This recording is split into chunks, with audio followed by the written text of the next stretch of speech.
కాంగ్రెస్ శంఖారావం సభలో తలక్కున మెరిశారు cine hero రాజా. Anand cinema తర్వాత కష్టమైన సినిమాలను వదిలేశానని చెబుతున్నారాయన. అయితే రాజకీయాల్లో రాజా టార్గెట్ ఏంటి, కాంగ్రెస్లో ఆయన పాత్ర ఏంటి, పూర్తి వివరాలు మా ప్రతినిధి యోగానంద్ అందిస్తారు. ఆనంద్ సినిమాతో ఒక ఫ్యామిలీ హీరోగా గుర్తింపు తెచ్చుకున్న రాజా ప్రస్తుతం మనతో ఉన్నారు. ఇటీవల కాంగ్రెస్ పార్టీలో తిరిగి యాక్టివ్ అయ్యి జిల్లావ్యాప్తంగా పర్యటన కూడా చేస్తున్నారు. ప్రస్తుతం రాజాతో మాట్లాడే ప్రయత్నం చేద్దాం. సార్, చాలా రోజుల తర్వాత మరి యాక్టివ్ అయ్యారు పాలిటిక్స్లో, కానీ ఎలా ఉంది? చాలా చాలా సంతోషంగా ఉందండి. మళ్ళీ కాంగ్రెస్ పునర్వైభవం తీసుకొస్తుంది, ఈ దేశానికి ఈ రాష్ట్రానికి తప్పకుండా మేలు జరుగుతుంది అనే నమ్మకంతో మళ్ళీ కాంగ్రెస్ పార్టీలో చేరటం జరిగింది. చాలా రోజుల నుంచి సినిమాలకు దూరం అయిపోయి ఒక జీసస్ తిరిగి మళ్ళీ ఈరోజు అనంతపురం ప్రత్యక్షమయ్యారు. షర్మిలా గారి వెంట నడుస్తూ ఉన్నారు. కాంగ్రెస్ పార్టీ పరిస్థితి ఎలా ఉంది ప్రస్తుతం?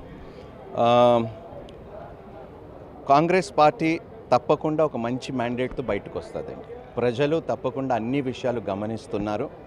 ప్రాముఖ్యంగా మనం చూసుకుంటే అండి, ఈరోజు ఈ పార్టీని ఎదిరించడానికి కానీ మాట్లాడటానికి ముందుకు రావటానికి చాలామంది భయపడుతున్న సందర్భంలోని ఒక లేడీ, ఒక స్త్రీ, ఒక మహిళ ధైర్యంగా నిలబడి జరుగుతున్న అన్యాయాలని ఎదిరించడానికి ముందుకు నిలబడిన షర్మిల గారికి నా జోహార్లండి. మరి రాజా తిరిగి సినిమాల్లో యాక్టివ్గా చూడొచ్చా? రాజా హీరో అంటే ఫ్యామిలీ హీరోగా ఆనంద్ సినిమాతో మీరు మంచి పేరుకి వెళ్ళారు. మళ్ళీ ఆ స్థాయికి వెళ్ళొచ్చా, చూడొచ్చమ్మా అలాంటి సినిమాల్లో ఏమున్నదండి? ప్రజలు కుమిలిపోతున్నారు, ప్రజలు నలిగిపోతున్నారు. మేము అక్కడ షూటింగ్లు చేసుకొని చేయగలిగింది ఏం లేదు. ప్రజల మధ్యలో ఉండి ప్రజల యొక్క పరిస్థితులు కోసం ఏదైనా సేవ చేయగలిగితే ఒక మంచి ప్లాట్ఫామ్, ఒక మంచి అవకాశం మాకు ఈ ప్రభుత్వం, మాకు కాంగ్రెస్ పార్టీ, మాకు ఈ అధిష్టానం మాకు అనుగ్రహించినందుకు మేము చాలా సంతోషిస్తున్నాం. సినిమాల్లో ఏమీ లేదండి.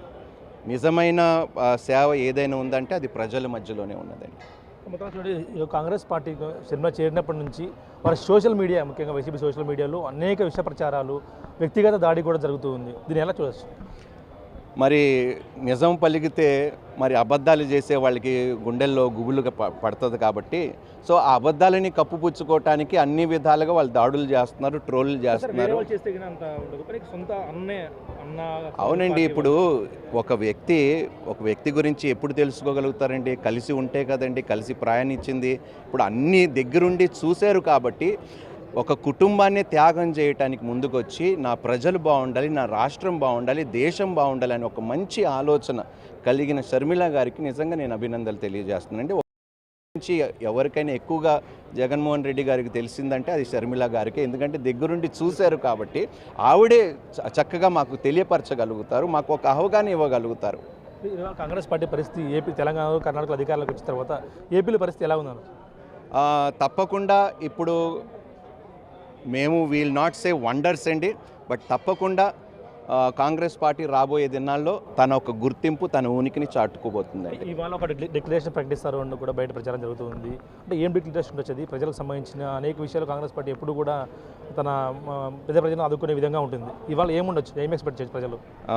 అది మా అండి మల్లికార్జున్ ఖార్గే గారు, మా యొక్క ఐఎన్సీ ప్రెసిడెంట్ గారు, వాళ్ళే ఈరోజు ఫస్ట్ మేనిఫెస్టోలో ఉన్న మొదటి అంశం ప్రజల్లోకి తీసుకొని వెళ్ళబోతున్నారు. కాబట్టి మేము కూడా ఆసక్తిగా ఎదురు చూస్తున్నాము.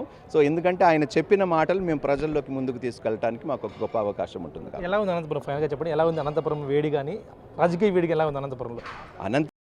పక్కన పెడితే కానీ రాజకీయం వేడి మాత్రం చాలా బాగుందండి. మాకు చాలా మజా వస్తుందండి. థ్యాంక్ యూ అండి. తిరిగి యాక్టివ్లో పొలిటికల్ లైఫ్లోకి వచ్చాక సినిమాలో ఏముంది? సినిమాల్లో కంటే ప్రజాసేవలో ఉండడం తన ముఖ్యమంటూ కూడా ఇవాళ కాంగ్రెస్ పార్టీ తరపున కాంగ్రెస్ పార్టీ ఖచ్చితంగా మంచి విజయం సాధిస్తుంది అంటూ కూడా తన ఆశాభావం వ్యక్తం చేస్తున్నారు hero Raja. Video Prasad big TV, Anantapuram నుంచి.